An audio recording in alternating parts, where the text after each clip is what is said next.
এক বছরেরও বেশি সময় ধরে চলছে গাজায় ইসরায়েলি বর্বরতা। যেদিকে চোখ পড়ে সেদিকেই নেতানিয়াহু বাহিনীর তাণ্ডবের চিহ্ন।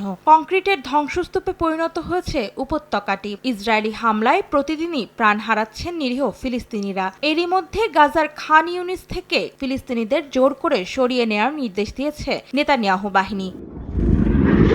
সোমবার গাজার উত্তরাঞ্চলের জাবালিয়া শরণার্থী শিবিরের একটি বাড়িতে হামলা চালায় দখলদার বাহিনী। এতে বেশ কয়েকজন আহত হন। একই এলাকার কয়েকটি স্কুলে হামলা চালালে বেশ কয়েকজন হতাহত হন। এছাড়া আল আহলি হাসপাতালের কাছের একটি বাজারে বিমান হামলা চালায় নেতানিয়াহু বাহিনী। এতে প্রাণ গেছে কয়েকজনের। স্থানীয় কর্তৃপক্ষের দাবি, গেল ৬০ দিন ধরে গাজার উত্তরাঞ্চলে চালানো লাগাতার ইসরায়েলি হামলার কারণে নিহত হয়েছেন প্রায় ৩,৭০০ মানুষ। ধ্বংসস্তূপের নিচে চাপা পড়ে আছেন আরো অনেকে।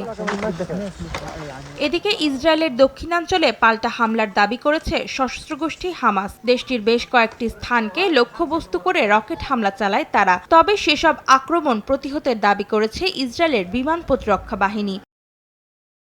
অন্যদিকে ইসরায়েলি বন্দীদের মুক্তি না দিলে কঠোর পদক্ষেপ নেয়ার হুঁশিয়ারি দিয়েছেন নবনির্বাচিত মার্কিন প্রেসিডেন্ট ডোনাল্ড ট্রাম্প। সোমবার সামাজিক যোগাযোগ মাধ্যমে একটি পোস্ট শেয়ার করে ট্রাম্প বলেন, আগামী বছর ২০ জানুয়ারির মধ্যে জিম্মিদের মুক্তি না দিলে মধ্যপ্রাচ্য ও হামাসকে কঠোর পরিণতি ভোগ করতে হবে। অন্তরা সেন, সময় সংবাদ।